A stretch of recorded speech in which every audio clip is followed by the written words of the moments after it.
जय भीम दोस्तों। स्वागत है आपका मेरे YouTube चैनल पे। और आज मेरा जो विषय रहेगा वो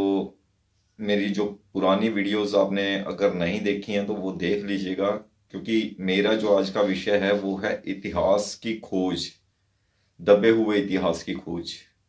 क्योंकि हमने आज तक जो इतिहास पढ़ा है,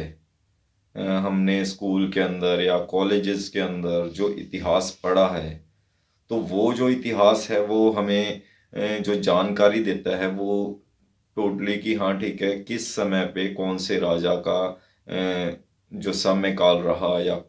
जो उन्होंने जंग लड़ी, उन चीज़ों के बारे में जिक्र रहता है हमारे जो इतिहास के अंदर। और उसके अंदर बहुत सी चीज़ें ऐसी हैं कि जिनको आज की डेट में दबाया जा रहा है कि हाँ ठीक है, जैसे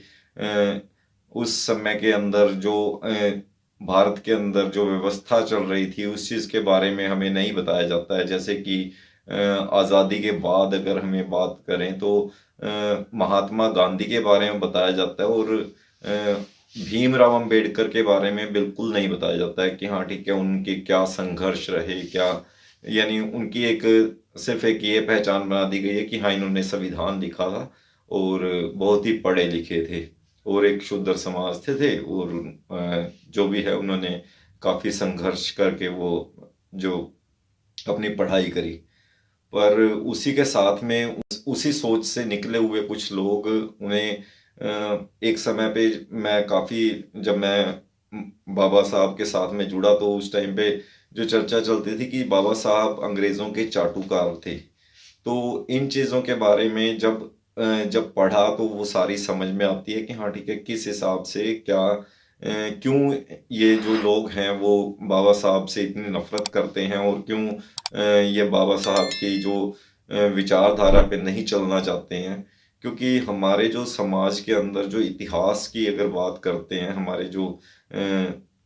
अभी तक के जितने भी पढ़ाई का जो हमारा समय काल रहता है तो उसके अंदर जो हम पढ़ाई के अंदर जो जानते हैं और उसके बाद जो हमारे समाज के अंदर चलता है, तो वो उससे एकदम अलग हो जाता है। क्योंकि जैसे ही हम थोड़ा सा समझ में आते हैं कि हाँ ठीक है, एक जो बच्चा है बड़ा होता है तो स्कूल में जाता है या कुछ भी कॉलेजेस में जाता है, तो उसके बाद जब वो नौकरी लगता है और उसके बीवी बच्चे हो जाते हैं तो वो कहीं ना कहीं मंदिरों की तरफ अट्रैक्ट हो जाता है वो। क्योंकि इतिहास के अंदर अगर हमारे इतिहास के अंदर अगर हमारे धर्म के बारे में नहीं बताया गया कि हाँ ठीक है वो किस समय का है। क्योंकि देखिए, अगर इतिहास का प्रॉपर अगर बात करें तो हमें जो समाज के अंदर जो बातें चलती हैं तो उन उन बातों के उन विषयों के ऊपर भी बात जो है वो हमारी होनी चाहिए। और हमारे जो इतिहास की अगर बातें होती हैं तो इतिहास के अंदर हमारा जो धर्म है जिसको हम लाइफ के अंदर एक बहुत बड़ा पार्ट लेके चल रहे हैं, ठीक है। क्योंकि आए दिन जो धर्म को लेके लड़ाइयाँ होती हैं या कुछ भी होता है, तो वो सारी चीज़ें हैं। वो मेरी जो 3 वीडियो इससे पहले डाल चुका हूँ मैं, पार्ट 1, पार्ट 2 एंड पार्ट 3। अगर आपने वो मेरा जो वीडियोस हैं नहीं देखी हैं तो पहले एक बार उन्हें देख लीजिएगा। और देखिए, कंटिन्यूटी अगर आप देखेंगे ना, कंटिन्यूस अगर आप पार्ट 1, पार्ट 2, पार्ट 3 और बिना स्किप किए देखिए, क्योंकि बहुत सी चीज़ें हैं, बहुत सी बातें हैं जहाँ पे अगर आप थोड़ा सा स्किप कर देंगे तो प्रॉब्लम कुछ यानी मीनिंग कुछ और ही बन जाता है उन बातों का। तो मैं आपको स्पेशली मेरी वीडियो नहीं, अगर आप कोई भी वीडियो देखते हैं तो उसे स्किप करने के बजाय अगर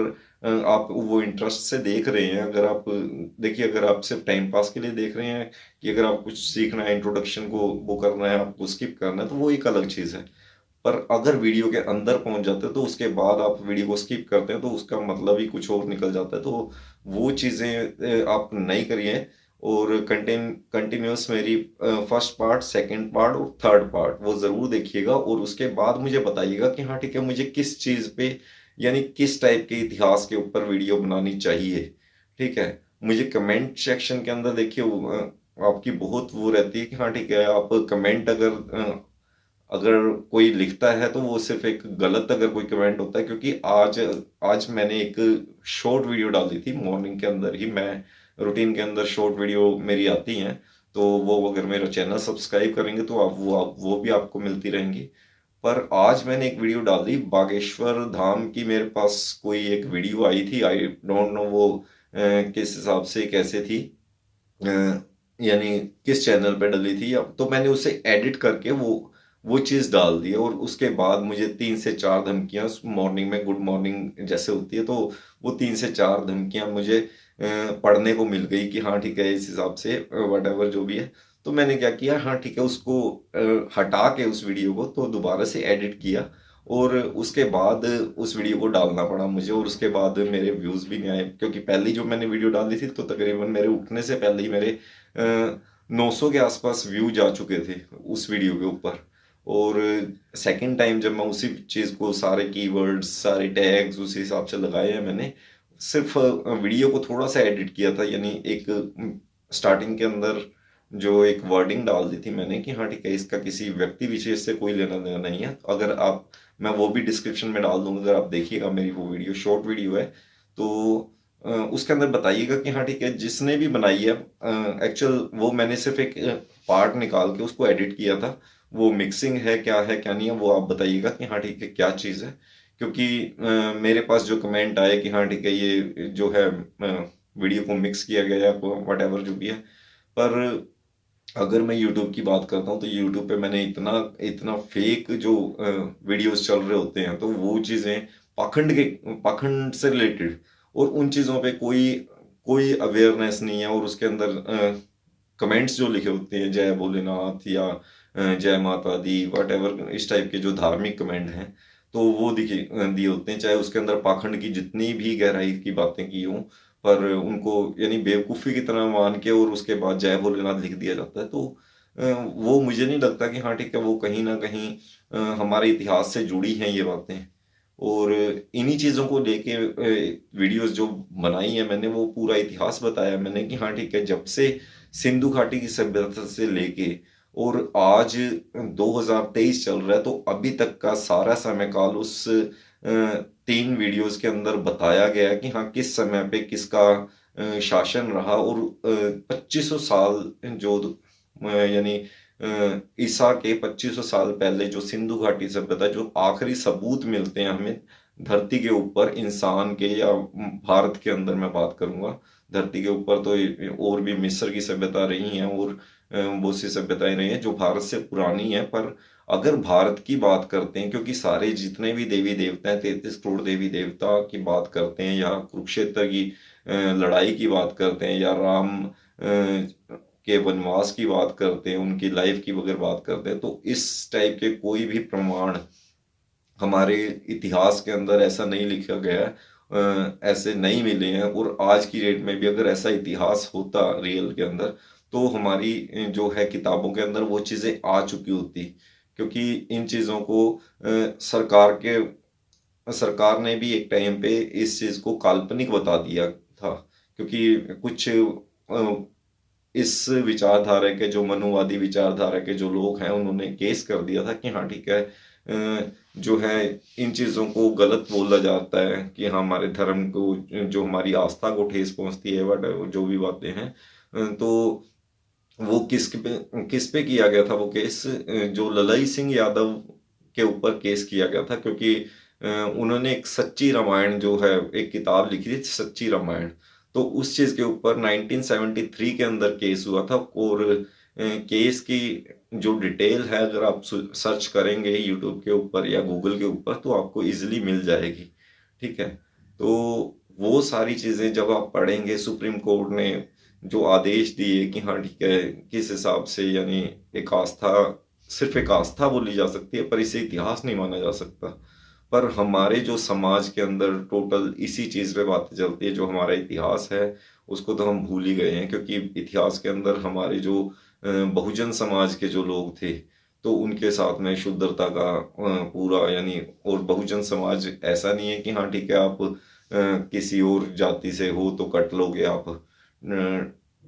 किसी और जाति मतलब 6500 प्लस जातियां जो हैं वो हिंदू धर्म के अंदर शूद्रों की बनाई गई थी, जो हमारे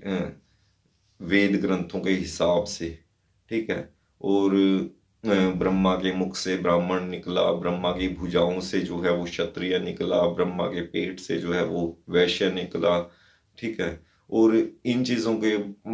बारे में आज भी यानी ब्राह्मण को हमेशा श्रेष्ठ समझा जाता है, वो पूजा पाठ में लगा। पर ये पूजा पाठ की अगर बात करते हैं तो ये इसका भी पता होना चाहिए ना कि आपको कि हाँ ये पूजा पाठ क्यों होती है और किस समय से चली आ रही है, क्यों क्यों की जाती है, उसका कोई प्रमाण है कि नहीं है। तो यही एक्चुअल इतिहास है और इसी से रिलेटेड मेरी जो है 3 वीडियोस हैं, उनको भी देखिएगा। और ये मेरा 4th जो पार्ट है उस चीज़ को आप बताइएगा कमेंट के अंदर लिख के कि हाँ ठीक है, मेरे 4th पार्ट के अंदर कुछ कमी कमी रही हो या कुछ मैंने अगर गलत इंफॉर्मेशन अगर मैंने आपको दी है तो मुझे वो भी बताइएगा कमेंट सेक्शन के अंदर। और दूसरी बात है कि मुझे एक चीज़ और गाइड कीजिएगा कि हाँ इन फ्यूचर अगर मुझे इतिहास को लेके, क्योंकि मैं चाहता हूँ कि हाँ ठीक है, जो दबा हुआ इतिहास है, जो बुद्ध का इतिहास है, जो बाबा साहब अम्बेडकर का इतिहास है, जो बिरसा मुंडे का इतिहास है, ज्योतिबा फूले का इतिहास है, तो उन चीज़ों को हमें बताया क्यों नहीं जा रहा है? क्योंकि उन्होंने जो संघर्ष किए वो हमारी लिटरेचर के अंदर कहीं पे भी नहीं है। ठीक है। अभी कुछ बहुजन वो राइटर्स हैं जिन्होंने किताबें लिखी हैं और वो जाके आज नेटवर्क हो गया, चाहे बहुत अच्छा नेटवर्क हो चुका है कि आपस में एक दूसरे को जोड़ सकते हैं। तो अब जाके थोड़ा ये हो गया कि हाँ ठीक है, हमारे समाज के लोगों को, कुछ लोगों को पता चल गया कि हाँ ठीक है, वो किस किस लेवल तक उन्होंने जाके संघर्ष किए। सिर्फ हमें एक आज़ादी किस चीज़ से कि हाँ ठीक है, जो समाज के अंदर संघर्ष जो हमने किया, ठीक है, हमारे जो पूर्वजों ने जो संघर्ष किया, तो उस चीज़ को लेके जो भी वो चीज़ें हमें इतिहास के अंदर नहीं बताई जाती हैं, तो उसी दबे हुए समाज के बारे में हमारी जो ये चर्चा चलती रहेंगी। इस इन फ्यूचर भी इसके ऊपर और सीरीज में बनाऊंगा। बट आप कमेंट में लिखिएगा कि हाँ ठीक है, आपको किस टाइप के इतिहास की यानी किसके बारे में आपको जानना है, तो मैं आपको बताऊंगा उसके बारे में डिटेल के अंदर। तो आज के लिए सिर्फ इतना ही, और मिलेंगे एक नेक्स्ट वीडियो के अंदर। तब तक के लिए जय भीम, जय भारत, जय संविधान।